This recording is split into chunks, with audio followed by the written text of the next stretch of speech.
Staff से लेकर के लास्ट स्टूडेंट तक हमारा दिमाग कहीं न कहीं प्रोग्रामिंग किया हुआ ఇక్కడ ఉన్న అందరూ వైస్ ఛాన్సలర్ గారి దగ్గర నుంచి చివరి కూర్చున్న విద్యార్థి వరకు అందరి మనసు ఏదో విధంగా ఒక ప్రోగ్రామింగ్ అయి ఉంటుంది.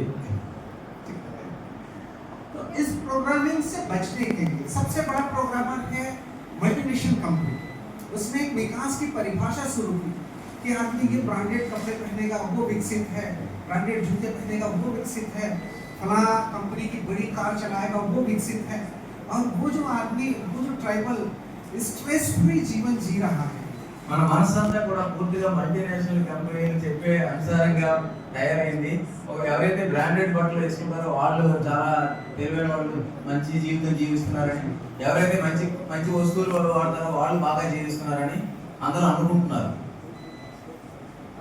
रही बात आदिवासी विकास की, ट्राइबल वेलफेयर की, या क्यों पूरे लोगों को वापस ट्राइबल लाइफ स्टाइल की ओर जाना चाहिए, तो उसके पीछे कारण ये है कि एनवायरनमेंट में जो बदलाव आया या क्लाइमेट चेंज की हम जब बात करते हैं तो उसका एक ही सॉल्यूशन है और वो है ट्राइबल लाइफ स्टाइल. ఈ గిరిజనుల జీవన విధానం ఏదైతే ఉందో ఇప్పుడున్న క్లైమేట్ చేంజ్కి తగినట్టుగా ఇప్పుడు అందరూ కూడా గిరిజన జీవన విధానానికి అందరూ ముగ్గు చూస్తున్నారు. అది ఎందుకంటే ఇప్పుడు ట్రైబల్ జీవన విధానంలోనే ఈ క్లైమేట్ చేంజ్ యొక్క సమాధానం ఉంది.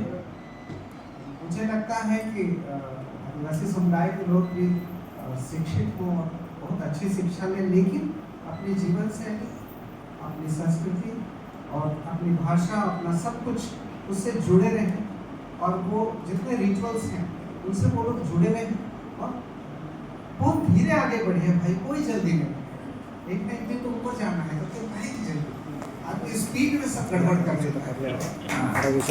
సో ఆదివాసీ జీవన విధానం అనేది చాలా సాంప్రదాయమైన పద్ధతి ప్రకారం జీవించే ఒక పద్ధతి.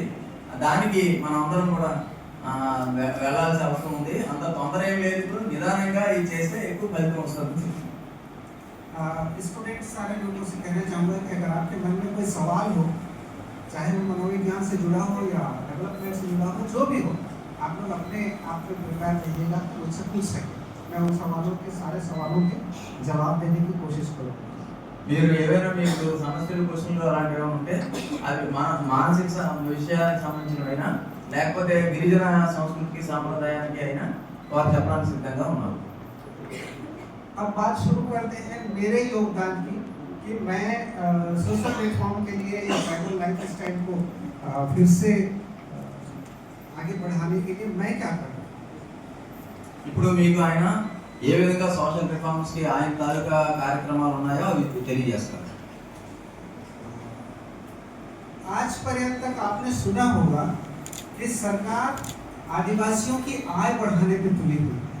हर एक प्रोजेक्ट, आप सेंट्रल से जो भी प्रोजेक्ट आता है, स्टेट से जो भी प्रोजेक्ट आता है, छोटा से छोटा प्रोजेक्ट में ये लिखा रहता है कि इससे आदिवासियों की आय बढ़ जाएगी, ये स्किल होगा तो उससे आय बढ़ जाएगी, ये काम होगा तो उससे आय. सिर्फ आय बढ़ाने की बात है. ये कि उसको अगर खर्च करने का तरीका सिखाया जाए, ट्राइबल को अगर खर्च करने का तरीका सिखाया जाए, तो वो जो खून पसीने की कमाई है उसकी, वो जो मेहनत करके कमाता है, उससे सेविंग्स हो सकता है, उसको बचाया जा सकता है. ఈ గిరిజనులు ఏవైతే వాళ్ళు ఖర్చు అంటే డబ్బులు సంపాదిస్తున్నారో అవి ప్రాపర్గా ఖర్చు పెట్టి వాళ్ళ జీవితానికి ఉపయోగపడే విధంగా ఉంటుందన్నమాట. हमारे यहाँ मेरे घर से 8 किलोमीटर दूर एक छोटा सा हाट लगता है, बाजार रोड के किनारे है वो, तो उसको डिज़ाइन करने की कोशिश किया मैं. और पहले दिन सैटरडे को लगता है वो बाजार,